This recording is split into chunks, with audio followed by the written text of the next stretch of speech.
Hello नमस्कार साथियों, GCP science classes में आपका हार्दिक अभिनंदन है। जैसा कि बेटा हम पढ़ रहे हैं केमिस्ट्री के अनसॉल्व पेपर को 6 सेट कराने का टारगेट है, यानी पूरा का पूरा पेपर फंसाने का टारगेट, ठीक है। और जिसमें हमने प्रश्न नंबर 5 के का तक कर लिए थे। आज लेकर आए हुए प्रश्न नंबर 5 के खा को। क्या है 5 का खा? ग्राफिक विधि से संक्रियण ऊर्जा ज्ञात करने हेतु तो आवश्यक व्यंजक की व्युत्पत्ति कीजिए। वेरी इंपॉर्टेंट प्रश्न है ये 2025 के एग्जाम की दृष्टि से। देखो कैसे करते हैं। सबसे पहले आपको बेटा पता होना चाहिए आर्हेनियस समीकरण। आर्हेनियस समीकरण क्या होता है? आर्हेनियस समीकरण के बराबर ए ई की पावर माइनस के ए अपॉन आर टी। के बराबर ए की पावर माइनस के ए अपॉन आर टी। के हमारा क्या है? वेग स्थिरांक। के हमारा क्या है? वेग स्थिरांक। ए चरघातांक गुणांक है। ई ए संक्रियण ऊर्जा है। संक्रियण ऊर्जा है। आर गैस नेतांक है। टी परम ताप है। टी क्या है? परम ताप है। ठीक, ध्यान रखना। यह हमारा होता है आर्हेनियस समीकरण।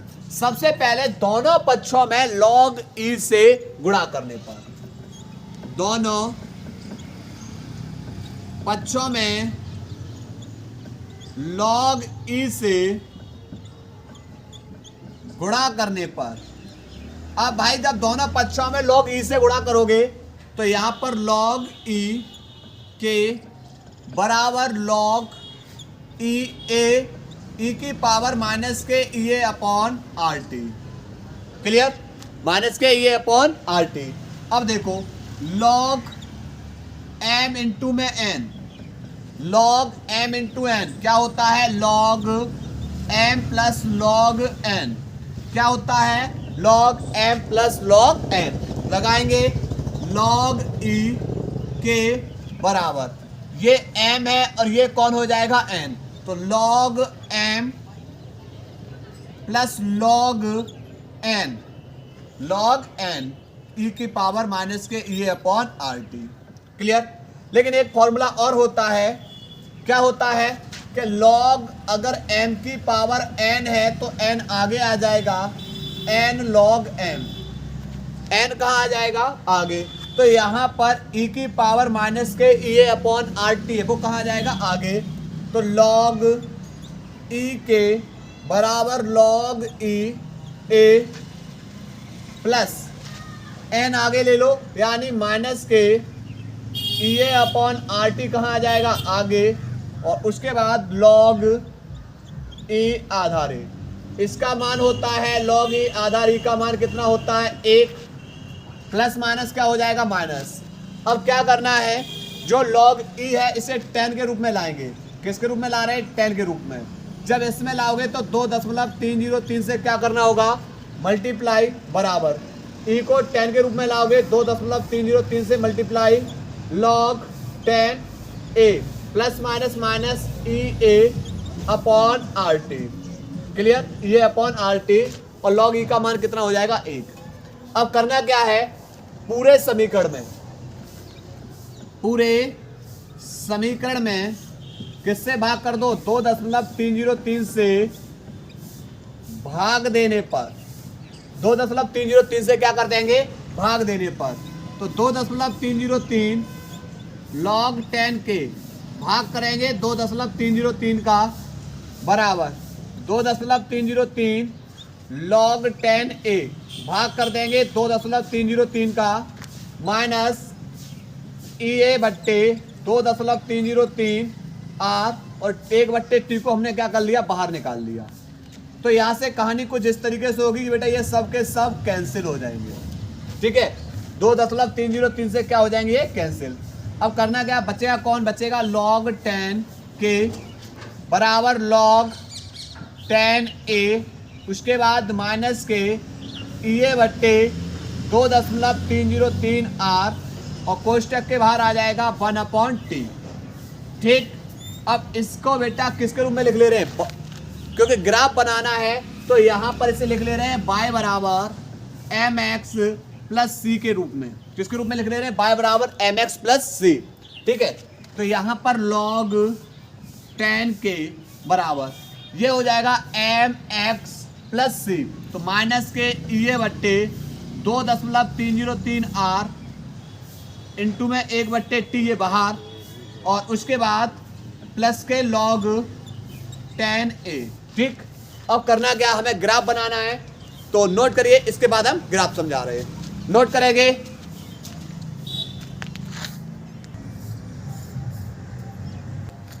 देखो बेटा ग्राफ बना रहे हैं कुछ इस तरीके से। ये रही बेटा ढाल m बराबर, अब m कौन हो जाएगा, तो बाई ये हो गया m का मान हो जाएगा माइनस के ये बट्टे 2.303 r, y बराबर m, y इधर आ जाएगा, और y बराबर कौन है, log 10 के, ये y हो जाएगा, y बराबर m, और उसके बाद यहाँ पर कौन हो जाएगा, x बराबर 1/t। क्लियर, तो ये बेटा क्या बन जाएगा इसका ग्राफ, y बराबर mx प्लस सी से क्या कर देंगे, इसकी तुलना कर देंगे। ठीक है, नोट करिए, इसके बाद आगे प्रश्न करा रहे, नोट करो। इसके बाद बेटा प्रश्न नंबर 5 का ग क्या है, आईयूपीएसी नियमों का उपयोग करते हुए निम्नलिखित के सुव्यवस्थित नाम लिखिए। भाई इनका आईयूपीएसी नाम लिखना है, देखो कैसे। पहले वाले का नाम, सबसे पहले पहचान करना है कि हमारा संकुल यौगिक आया हुआ है या आयनिक परसर। अब देखो पहले धनायन का नाम फिर ऋणायन का नाम, तो पहले हमारा संकुल यौगिक आया हुआ है, तो जब कोष्टक आया हुआ है तो इस कोष्टक के अंदर पहले नाम दो लिगेंड का। अब लिगेंड कैसे पहचान करेंगे, तो जो धातु है इस धातु से जुड़े हुए जो भी समूह होंगे वो क्या होंगे, लिगेंड होंगे। ठीक है, कितने हैं लिगेंड, यहाँ पर हेक्सा 6 है तो हेक्सा, और NH3 को बोलते हैं एमीन, हेक्सा एमीन। CO को क्या बोलेंगे, कोबाल्ट। इसकी ऑक्सीडेशन संख्या बतानी है, और कोष्टक के बाहर क्या है, Cl है, पर इसकी संख्या नहीं बतानी, जो इसका नाम है वही लिखना है, क्लोराइड। अब इसकी ऑक्सीजन संख्या कितनी हो जाएगी, तो आप बोलोगे NH3 एक उदासीन लिगेंड है जिसकी ऑक्सीजन संख्या 0 होती है, पर एक Cl पे 1 माइनस होता है, तो 3 Cl पे 3 माइनस, जो दूसरी ओर जाके प्लस में बदल जाएंगे, और इनको किस में लिखना है, रोमन अंक के अंदर, ऐसे इसका। अब पहले पढ़ा है आयनिक परसर, तो पहले आयनिक परसर का नाम देंगे पोटेशियम। उसके बाद अब कोष्टक के अंदर पहले धातु से जुड़ा हुआ लिगेंड कौन है, ऑक्सोलेट, तो इसका नाम देंगे ट्राई ऑक्सोलेटो, ट्राई 3 है इसलिए ट्राई ऑक्सीलेटो या ऑक्सीलेटो। ठीक है, उसके बाद क्रोमिएट, नाम चेंज होगा अगर संकुल हमारा ऋणात्मक है, अगर संकुल हमारा कैसा है, ऋणात्मक है, तो केंद्रीय धातु का नाम बदलेगा और क्या आ जाएगा, 8 आ जाएगा। क्या आ जाएगा, 8, अंत में 8 लगा देंगे। ठीक है, उसके बाद इसकी ऑक्सीडेशन संख्या क्या निकालनी, ऑक्सीकरण संख्या। 1 पोटेशियम की 1 प्लस पर 3 पोटेशियम है तो 3 प्लस, 1 C2O4 की 2 माइनस पर 3 है तो 3 से मल्टीप्लाई, तो 6 माइनस में से प्लस के 3 है, तो आप बताओगे माइनस के 3 बचेंगे, जो दूसरी ओर जाके किसके हो जाएंगे, प्लस के हो जाएंगे। ठीक है, ऐसे ही आप इस वाले का देखते हैं। उदासीन लिगेंड है, ना कोष्टक से पहले है ना कोष्टक के बाद है, उदासीन लिगेंड है तो धनायन की तरह नाम देंगे। अब यहाँ पर प्लेटिनम से 2 बेटा लिगेंड जुड़े हुए हैं, बिल्कुल कोई दिक्कत नहीं है। अंग्रेजी के अल्फाबेट में जो पहले आ जाए उसका नाम दे दो, ये एमीन है और ये क्लोरो है, तो पहले एमीन आएगा, डाई एमीन, उसके बाद डाई, Cl को बोलेंगे क्लोरो, प्लेटिनम, क्या आ जाएगा, प्लेटिनम। अब ऑक्सीडेशन संख्या, उदासीन लिगेंड की ऑक्सीजन संख्या 0 होती है, पर 1 Cl पे 1 माइनस, 2 Cl पे 2 माइनस, जो दूसरी ओर जाके बेटा किस में बदल जाएंगे, 2 प्लस के अंदर। ठीक है, इसके बाद अगला वाले का नाम क्या हो जाएगा, अगले वाले का नाम हो जाएगा बेटा, देखो यहाँ पर ये कार्बोनिल है, कितना है 4, तो टेट्रा कार्बोनिल। उसके बाद यहाँ पर क्या हो जाएगा, निकिल। और इस कार्बोनिल कंपाउंड की ये उदासीन लिगेंड है, इसकी ऑक्सीजन संख्या 0 होती है, इसलिए यहाँ पर ऑक्सीजन संख्या बेटा इसकी कितनी निकलेगी, 0 निकलेगी, क्योंकि इसके ऊपर कोई चार्ज नहीं है। ठीक है, नोट करेंगे। इसके बाद आगे करा रहे, नोट करो प्रश्न बेटा। इसके बाद बेटा अगला सवाल है, अगला सवाल क्या बोल रहा है, क्वेश्चन नंबर 5 का घ, क्या NaCl का 1.2% बिलियन ग्लूकोज के 7.2% बिलियन के समपराशरी है। NaCl विलयन का बांड-ठाप गुणांक की गणना कीजिए। समपराशरी का मतलब दोनों के पराशर दाब कैसे है, समान, यानी जो NaCl का पराशर दाब कितना, NaCl का पराशर दाब बराबर होगा किसके, ग्लूकोज के पराशर दाब के। कब, जब NaCl का 1.2% बिलियन ग्लूकोज के 7.2% बिलियन के कैसा हो जाएगा, समपराशरी हो जाएगा तब। ठीक है, देखो सबसे पहले लिखा है बेटा NaCl के लिए, NaCl के लिए पराशर दाब निकालेंगे। NaCl के लिए पराशर दाब, टोटल मात्रा अपने आप में बेटा कितनी है, 100%। टोटल आयतन 100% है, ml में है मान लिया। इसके अंदर जो इसका भार है, किसका, NaCl का भार है 1.2 ग्राम है। टोटल मात्रा आपके पास जो बिलियन था 100% था, इसके अंदर आपका जो भार है बिले, मतलब बिले है, NaCl है वो कितना है, 1.2 है। तो पहले इसका अड़भार भी निकाल ले रहे, तो NaCl का जो अड़भार होता है वह कितना होगा, Na का 23, क्लोरीन का 35.5, टोटल हो जाएगा 58.5। तो पहले इसका पराशर दाब निकाल रहे हैं NaCl का, क्या हो जाएगा, small w upon Ma into में b, ऊपर r इंटू में t, पर हमें इसी का बांड-टाप गुणांक निकालना है, इसलिए यहाँ पर i से क्या कर देंगे, मल्टीप्लाई। ठीक है, तो i इंटू में स्मॉल w 1.2 बट्टे अड़भार 58.5, आयतन 100 ml में है, लीटर में लाना, ऊपर 1000 से मल्टीप्लाई, और r इंटू में t। 2 जीरो से ऊपर 2 जीरो कैंसिल, दशमलव से दशमलव कैंसिल, तो i 12 धाई 120 बट्टे 585 r इंटू में t।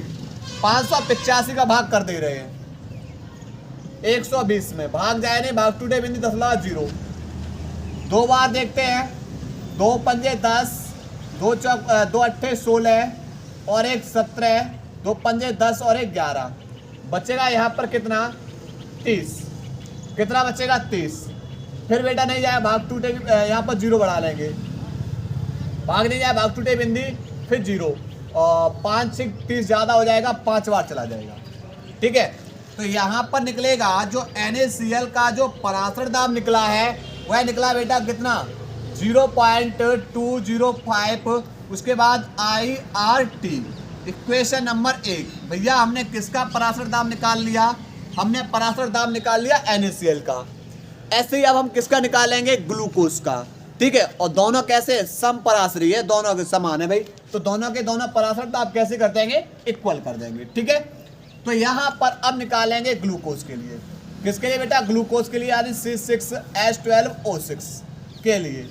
तो ग्लूकोज के लिए निकालेंगे पराशर दाब।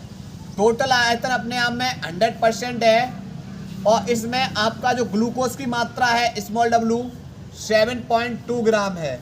अब ग्लूकोज का अड़भार कितना होता है, ग्लूकोज का अड़भार होता है 180।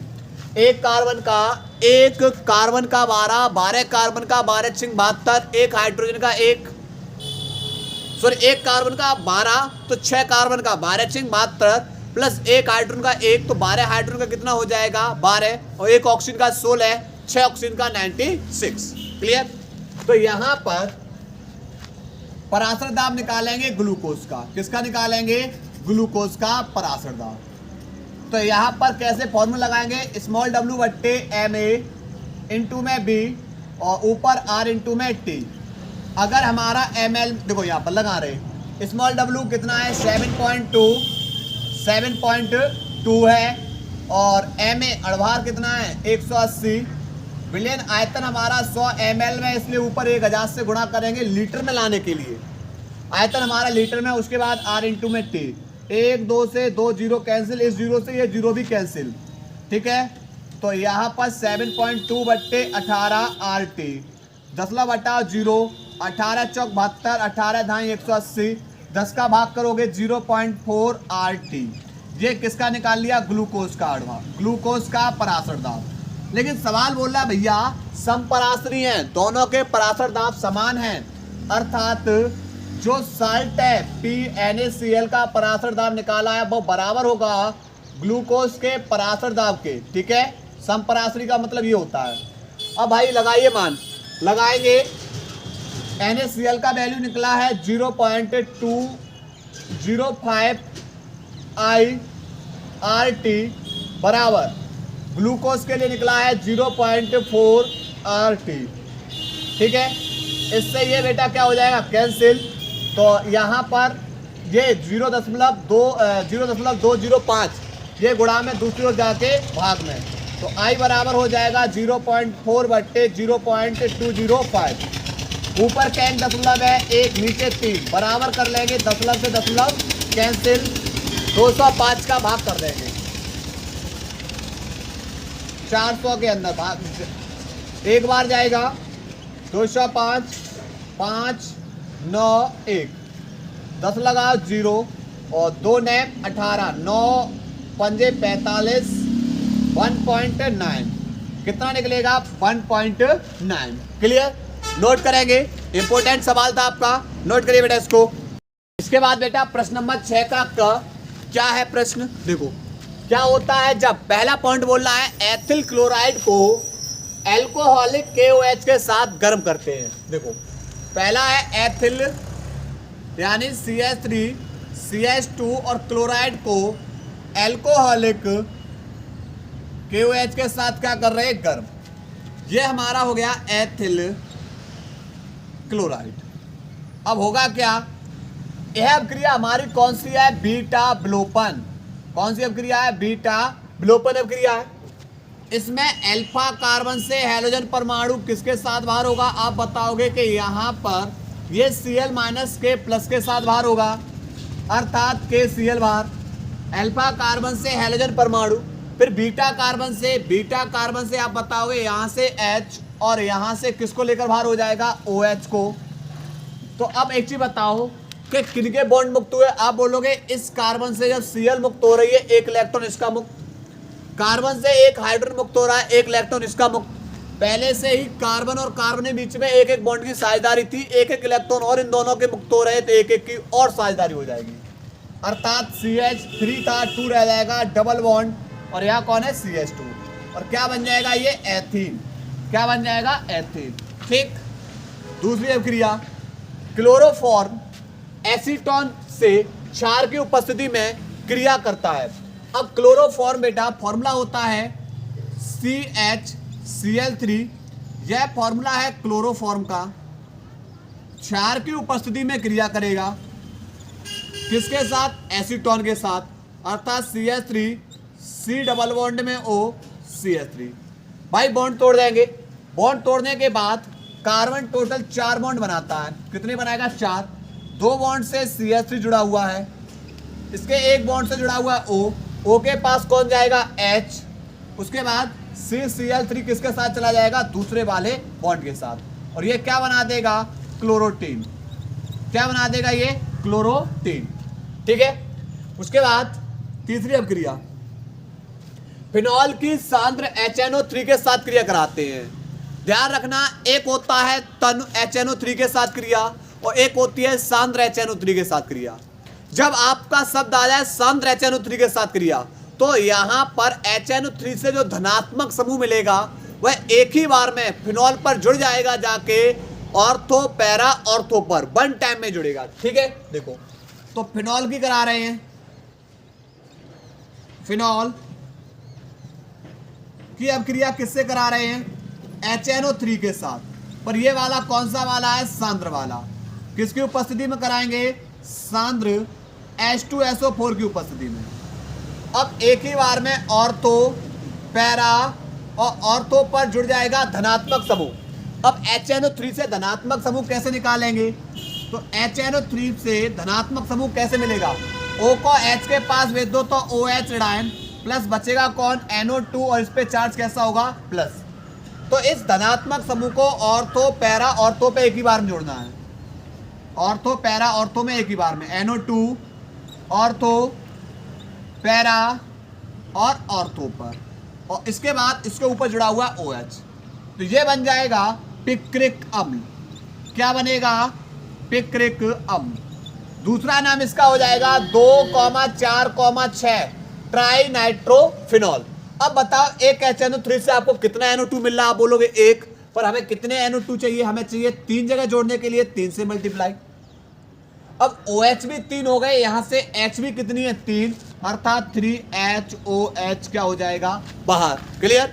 नोट करिए। इसके बाद आए करा रहे, नोट करो बेटा इसको। उसके बाद बेटा अगला चौथा प्रश्न है, डाई एथिल ईथर को NaNH2 NaNH3 अमोनिया और किसके? सोडियम के साथ क्रिया कराते हैं। देखो डाई एथिल ईथर का मतलब C2H5 सिंगल बॉन्ड में O, फिर बेटा इससे जुड़ा हुआ है C2H5। ये हो गया डाई एथिल ईथर। यहां पर जो उत्प्रेरक है ये हमारा अपचयन वाला है। कौन सा वाला है? ये अपचयन वाला, अर्थात इसका क्या कराएंगे? अपचयन। भाई ऑक्सीजन के चाहे 10 से ज्यादा से कहीं से बॉन्ड तोड़ दो, जितने बॉन्ड मुक्त होंगे, जितने बॉन्ड मुक्त होंगे, मुक्त हुए बॉन्डों पर किसको भेजना है? H को। किसको भेजना है? H को। तो एक ऑक्सीजन का बॉन्ड मुक्त हो रहा है, एक H ऑक्सीजन के पास, एक कार्बन का बॉन्ड मुक्त हो रहा है, एक H कार्बन के पास। क्लियर? तो यहां से बन जाएगा C2H5, O के पास H और प्लस में C2 और H, 5 और 1 कितनी हो जाएंगी? 6। और ये क्या बनेगा? एथेन, और ये बनेगा एथिल एल्कोहल। क्या बनेगा? Ethyl alcohol. क्लियर? इसी प्रकार अगला वाला प्रश्न है, फॉर्मेल्डिहाइड की सांद्र अमोनिया के साथ क्रिया होती है। वेरी इंपॉर्टेंट है। फॉर्मेल्डिहाइड का HCHO, ये होता है फॉर्मूला फॉर्मेल्डिहाइड का। सांद्र अमोनिया के साथ अब क्रिया होगी NH3 के साथ। 6 से मल्टीप्लाई कर देंगे यहाँ पर। 6 से जब मल्टीप्लाई किया तो ऑक्सीजन कितने हो गए? 6, और 6 ऑक्सीजन के लिए बेटा H कितनी चाहिए? 12, पर यहाँ सॉरी H यहाँ पर है कितनी? 3। 12 H करने के लिए यहाँ 4 से मल्टीप्लाई कर देंगे, तो 4 तिया 12 H, 6 O को लेकर बाहर, अर्थात 6H2O। फिर CH2 के कितने अण हो गए? तो आप बोलोगे CH2 के 6 अण, और N के कितने अण हुए? 4। तो N के कितने अण हो गए? 4। और ये बन जाएगा यूरोट्रोपिन। किसका निर्माण होगा? यूरोट्रोपिन। दूसरा नाम हो जाएगा इसका हेक्साएमीन, हेक्सामेथिलीन, हेक्सामेथिलीन टेट्रामीन। ठीक है? तो ये यूरोट्रोपिन का निर्माण होता है। नोट करेंगे। इसके बाद आगे करा रहे, नोट करो। इसके बाद बेटा अगला प्रश्न है 6 का अथवा। क्या प्रश्न बोल रहा है? निम्न कैसे प्राप्त करेंगे? पहला है सोडियम एथॉक्साइड से ईथर। सोडियम एथॉक्साइड से भाई ईथर कैसे बनाओगे? तो पहले पता होना चाहिए सोडियम एथॉक्साइड का फॉर्मूला क्या होता है। NaOC2H5। यह फॉर्मूला है सोडियम एथॉक्साइड। सोडियम एथॉक्साइड, इसकी अभिक्रिया करा दो बेटा C2H5 Br के साथ एथिल ब्रोमाइड। तो इस अभिक्रिया का नाम हो जाएगा विलियम संश्लेषण। इस अभिक्रिया का क्या नाम हो जाएगा? विलियम संश्लेषण अभिक्रिया। क्या नाम हो जाएगा इस अभिक्रिया का? विलियम संश्लेषण। तो अब बॉन्ड तोड़ेंगे Br पे माइनस, C2H5 पे प्लस, Na पे प्लस और O पे माइनस। तो Na किनको लेकर बाहर हो जाएगा? Br को। फिर ये प्लस वाला जाएगा इस माइनस के पास, अर्थात C2H5 पे प्लस प्लस के पास जुड़ेगा माइनस O पे है और इससे जुड़ा हुआ है C2H5 और ये बनेगा डाई एथिल ईथर। क्या बन जाएगा? Die ethyl ether. दूसरी अभिक्रिया है बेंजिल क्लोराइड से benzyl alcohol. Benzyl chloride, benzene के ऊपर CH2, ये बन गया बेंजिल। ये कौन बन गया? बेंजिल। अगर आपने Cl जोड़ दिया तो क्या बन गया? क्लोराइड। इसकी अभिक्रिया NaOH से करा दे रहे हैं, गर्म कर दे रहे हैं। तो Na किसको लेकर बाहर? Na प्लस Cl को लेकर बाहर हो जाएगा। Na जब Cl को लेकर बाहर हो जाएगा तो OH जुड़ जाएगा CH2 के साथ, तो ये बन जाएगा CH2OH, बेंजिल अल्कोहल। क्या बन जाएगा? Benzyl alcohol. और तीसरी अभिक्रिया है आपकी एथिल मैग्नीशियम ब्रोमाइड से प्रोपेन वन ऑल। तो एथिल C2H5 मैग्नीशियम Mg और ब्रोमाइड यानी Br। इसकी अभिक्रिया अगर हम फॉर्मेल्डिहाइड से कराते हैं, किससे कराएं? फॉर्मेल्डिहाइड से। फॉर्मेल्डिहाइड ध्यान रखना है 1 डिग्री 2 डिग्री 3 डिग्री उत्पाद बनाने के लिए आपको किससे? 1 डिग्री 2 डिग्री 3 डिग्री अल्कोहल बनाने के लिए आपको अभिक्रिया करानी होगी कार्बोनिल यौगिक से। कार्बोनिल यौगिक की अभिक्रिया ग्रीनार्ड अपकर्मक से कराओगे तभी आपको क्या मिलेगा? 1 डिग्री 2 डिग्री और 3 डिग्री उत्पाद। और ये टोटल टॉपिक हम बेटा 1 शॉर्ट वीडियो के अंदर करा चुके हैं। जितनी भी बनाने की विधियां हैं सब के सब बेटा कंप्लीट करा चुके हैं। कृपया करके एक बार क्लास को उसको जरूर देख लेना है, ठीक है? देखो कैसे। एक बॉन्ड तोड़ देंगे O पे माइनस, कार्बन पे प्लस। हमेशा बॉन्ड टूटेगा मैग्नीशियम और कार्बन के बीच से। Mg पे प्लस और कार्बन पे माइनस, उत्प्रेरक कौन होगा? शुष्क ईथर। तो यहाँ पर कार्बन 4 बॉन्ड बनाता है। कितने बॉन्ड? 4। 2 बॉन्ड से जुड़ी हुई है इसके H, एक बॉन्ड से जुड़ा हुआ O। O पे माइनस है, माइनस के पास आएगा प्लस, प्लस Mg Br। और ये C2H5 पे माइनस है, माइनस के पास जाएगा प्लस के पास C2H5। क्या जाएगा? C2H5, ठीक है? ये बनेगा योगोत्पाद। ये क्या बनेगा? योगोत्पाद। अब दूसरी बार में इसका करा देंगे जल अपघटन, उत्प्रेरक H आयन। बॉन्ड को तोड़ देंगे तो Mg पे प्लस, O पे माइनस, H पे प्लस, O और यहाँ पर O पे माइनस, ठीक है? तो यहाँ से क्या होगा? यहाँ से कार्बन 4 बॉन्ड बना रहा है, 2 बॉन्ड से H, एक बॉन्ड से जुड़ गया जाके C2H5 और O पे माइनस के पास आ जाएगा प्लस, और बाहर कौन हो जाएगा? बाहर हो जाएगा Mg पे प्लस और किसको लेकर? OH, और यहाँ पर कौन है? Br। तो ये बन जाएगा 2 और 1 3, 3 पे प्रॉप, सभी सिंगल बॉन्ड से N, और पहले नंबर पे जुड़ा हुआ है OH समूह propane one all. Clear? Note करेंगे इन प्रश्न को, नोट करेंगे, इसके बाद आए करारे, नोट करिए। इसके बाद बेटा अगला प्रश्न है 6 का ख। 6 का ख प्रश्न क्या बोल रहा है? डाईएजोनियम लवण के विचरण की विधि तथा 4 रासायनिक समीकरण लिखिए। देखो डाईएजोनियम लवण बनाने की विधि कैसे बनाएंगे? बनाते हैं प्राथमिक एरोमेटिक एमीन से। देखो कैसे? डाई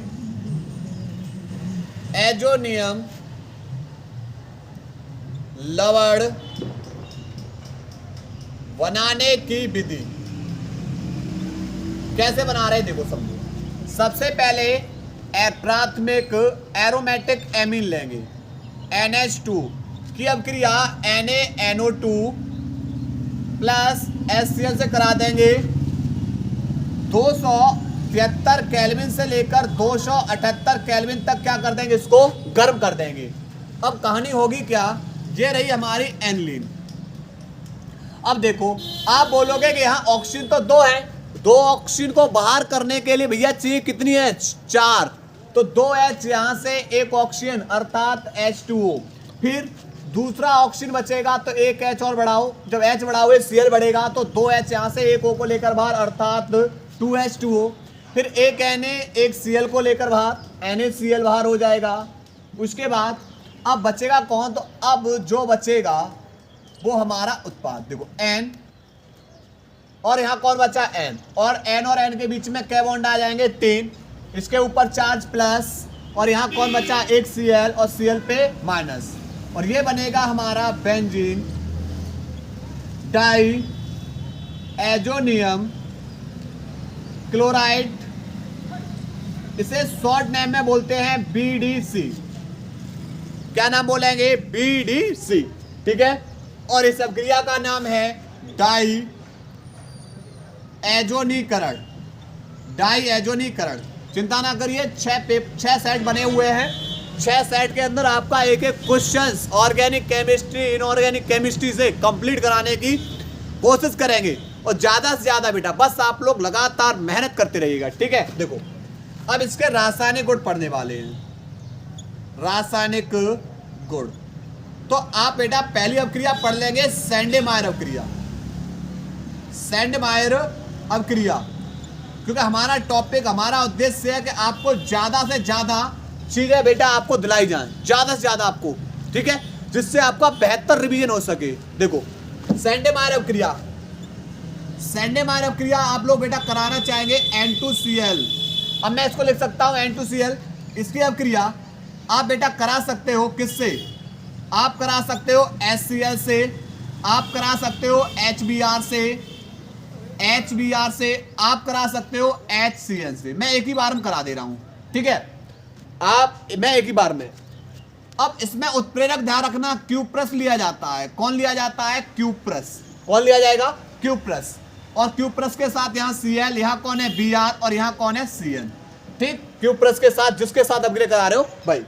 अब देखो, अब जब आप N2Cl के बेंजीन डाई एजोनियम क्लोराइड की अभिक्रिया किससे कराओगे? HCl से। तो आप बोलोगे H पे प्लस, Cl पे माइनस, Cl पे माइनस, और N2 पे प्लस। तो आप बोलोगे H प्लस किनको लेकर बाहर हो जाएगा? Cl, HCl बाहर हो जाएगा। पर N2 तो द्विपरमाणविक गैस है, और द्विपरमाणविक गैस है, दोनों के बीच में 3 बॉन्ड बने हुए हैं। कौन सी गैस बाहर हो जाएगी? N2। फिर इसका प्लस चार्ज कहाँ जाएगा? तो आप बोलो इस प्लस चार्ज इसके बेंजीन के ऊपर आ जाएगा, और बेंजीन पे जब प्लस है तो Cl पे कौन है? माइनस। और कौन बाहर हो जाएगा? आप बोलोगे बेंजीन के ऊपर Cl, और बाहर हो जाएगा, ये बन जाएगा क्लोरो बेंजीन। तो आपसे क्वेश्चन आता है कि सैंडेमायर विधि द्वारा क्लोरो बेंजीन का निर्माण या ब्रोमो बेंजीन का निर्माण। हेलो एरिन के अंदर ये टॉपिक है, इंपॉर्टेंट है। दूसरा H पे प्लस Br पे माइनस। H प्लस किनको लेकर बाहर हो जाएगा? आप बताओगे Cl। पर N2 एक द्विपरमाणविक गैस है, बाहर हो जाएगी। फिर ये वाला Br जुड़ जाएगा इस बेंजीन के ऊपर, ये वाला Br जुड़ जाएगा इस बेंजीन के ऊपर। और भाई ये क्या बना दिया? ये बन गया ब्रोमो बेंजीन। क्या बन गया ये? Bromo benzene. उसके बाद अगर इस HCl से कराओगे तो BDC की अभिक्रिया अगर HCl से कराओगे तो आप बोलोगे H प्लस Cl को लेकर बाहर, N2 गैस बाहर, और आप बताओगे कि बेंजीन के ऊपर अब कौन जुड़ जाएगा? ये वाला Cn, और ये बन जाएगा साइनो बेंजीन। कौन बन जाएगा? Cyano benzene. तो ये अभिक्रिया हमारी कौन सी हो गई? सैंडेमायर। और सैंडेमायर के अंदर ध्यान रखना उत्प्रेरक किसको लिया जाता है? क्यूप्रस को। अब सेम ऐसी अभिक्रिया बिल्कुल सेम हो जाएगी गाटरमान अभिक्रिया। गाटरमान अभिक्रिया अभी कराने वाले, नोट करो इसको। देखो बेटा, इसके बाद अगली अभिक्रिया गाटरमान सेकंड, गाटरमान अभिक्रिया। एक होती है गाटरमान कोक अभिक्रिया, वो अलग है, वहां बेंजल्डिहाइड बनेगा, ठीक है। देखो गाटरमान कोक, गाटरमान अभिक्रिया BDC की अभिक्रिया होगी। अगर आपको किसको बनाना है? क्लोरोबेंजीन बनाना है या साइनोबेंजीन बनाना है HCl के साथ। अगर क्लोरोबेंजीन बनाना है HCl के साथ, ब्रोमोबेंजीन बनाना है HBr के साथ। बस इसमें केवल उत्प्रेरक कौन होता है? कॉपर, और कुछ नहीं। सैंडेमायर के अंदर क्यूप्रस, इसके अंदर कौन लिया गया है? कॉपर, ठीक। अब कैसे होगी अभिक्रिया? आप बताओगे H प्लस को, H प्लस Cl को लेकर बाहर, फिर N2 गैस बाहर हो जाएगी। उसके बाद ये वाली Br बेंजीन के ऊपर आ जाएगी, ये वाली Br कहाँ आ जाएगी? बेंजीन के ऊपर, और ये बन जाएगा ब्रोमो बेंजीन। क्या बन जाएगा? Bromo benzene. ऐसी HCl से कराओगे तो H प्लस Cl को लेकर बाहर, N2 गैस बाहर हो जाएगी, द्विपरमाणविक गैस है।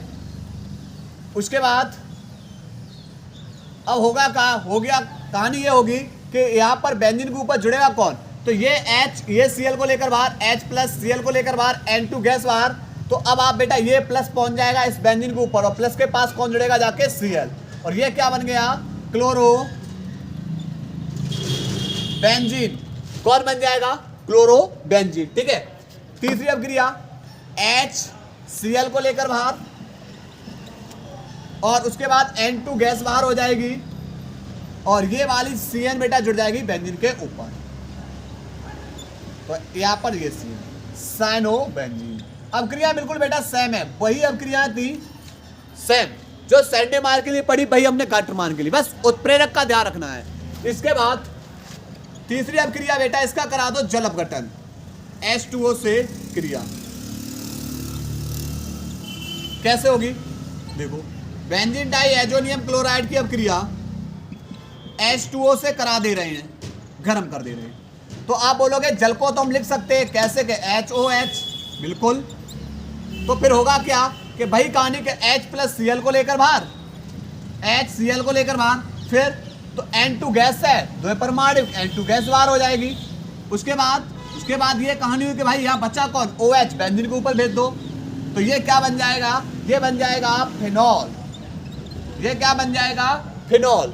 ठीक है, तीसरी अभिक्रिया बेटा। उसके बाद चौथी अभिक्रिया आप करा सकते हो C2H5OH से क्रिया, यानी एथिल अल्कोहल से क्रिया। किससे करा दी, एथिल अल्कोहल से क्रिया। कैसे करा रहे देखो, फिनॉल की अभिक्रिया, sorry N2Cl benzene diazonium chloride की क्रिया एथिल अल्कोहल से करा रहे हैं C2H5OH के साथ, गर्म कर रहे हैं।